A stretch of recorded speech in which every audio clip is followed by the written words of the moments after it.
कार्तिक माह में सुने जाने वाली डे 8 की कथा जो कि इस प्रकार है। एक बार की बात है, एक इल्ली और एक घुन होता है। इल्ली यानी एक इंसेक्ट को कहा जाता है, जिसे कैटरपिलर भी कहा जाता है। तो चलिए कथा शुरू करते हैं। एक बार की बात है, जब कार्तिक का महीना आया तो इल्ली बोली कि आओ घुन, चलो इस बार कार्तिक स्नान करते हैं। तब घुन बोला कि अरे भाई, मैं तो कार्तिक स्नान नहीं कर सकता।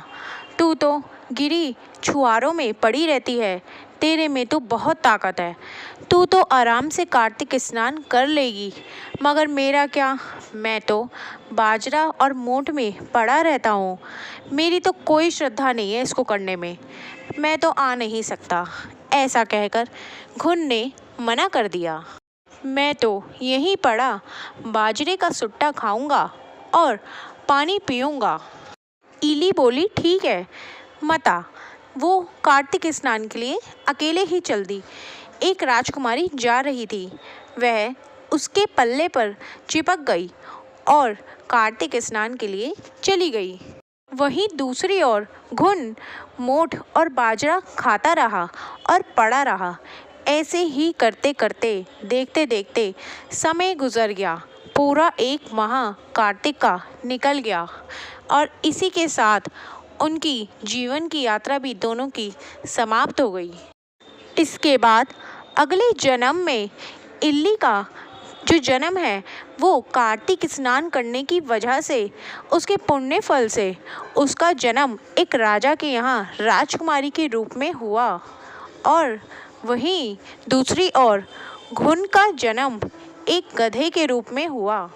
धीरे धीरे करके जब दोनों बड़े हुए, तब जब राजकुमारी का विवाह हुआ, तब उसने कहा, पिताजी मुझे आपसे कुछ चाहिए।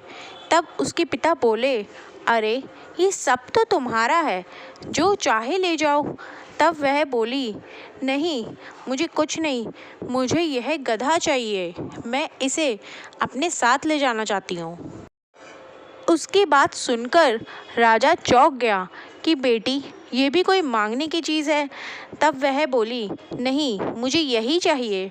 तब उसके बाद गधे ने जब यह बात सुनी तो वह खुद ही चलकर राजकुमारी के पास आ गया और विदा होते टाइम राजकुमारी उसे अपने साथ ले गई।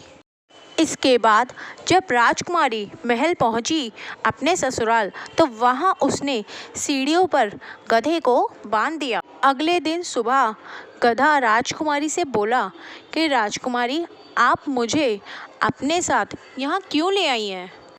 तब राजकुमारी बोली कि जब मैं तुझे साथ चलने के लिए पिछले जन्म में कहती रह गई, तब तो तू मेरे साथ आया नहीं और बाजरे का सुट्टा और ठंडा पानी पीता रहा, मगर अब इस जन्म में मैं तुझे साथ अपने संग ला सकती थी, इसलिए मैं ले आई। अब वो जब गधे से बात कर ही रही थी, इतने में राजा की तीनों बहनों ने उसकी ओर देखा कि ये तो जानवरों से बातें कर रही है, ये कौन है? ऐसा सोचकर उन्होंने राजा के पास गई और उससे कहने लगी, अपने भाई राजा से बोली कि ये तुम किस जादूगरनी को उठा लाए हो, ये तो जानवरों से बातें करती है। यह सब देख राजकुमार बोला, ये आप क्या कह रही हैं? तब वह बोली कि नहीं, हम सच कह रहे हैं, हमने अपनी आँखों से देखा है। तो राजा बोला कि ठीक है, अगर ऐसी बात है तो मैं भी अपनी आँखों से देखने के बाद ही विश्वास करूँगा। अगले दिन राजा सीढ़ियों के पीछे छुप के बैठ गया और जब वहाँ पे दोबारा रानी आई तो फिर से रानी से गधा वही सब कहने लगा। तब रानी ने भी उसको वही बात दोहरा दी। तब उनकी ये बातें जब चल रही थी तो राजा ने सुन ली। इसके बाद जब राजा ने यह सब देखा तो उसने अपनी तलवार निकाल ली और रानी के पास आया और बोला कि ये तुम किससे बातें करती हो, कौन हो तुम? राजकुमारी ने बहुत समझाने की कोशिश की, परंतु राजकुमार नहीं माना। उसको तो तभी जानना था, उसने तो अपनी तलवार निकाल ली थी कि नहीं, मुझे अभी जानना है, अभी बताओ आखिर क्या बात है। अब इसके बाद राजकुमारी ने अपनी पूर्व जन्म की सारी बातें जितनी भी थी वह कह सुनाई। उसके बाद उसने बताया कि मैं कार्तिक स्नान के फल से मुझे रानी के रूप में यहाँ पर जन्म मिला और मैं तुम्हारे सामने आज रानी के रूप में खड़ी हूँ। और यह जो घुन था, इसे एक गधे के रूप में जन्म मिला।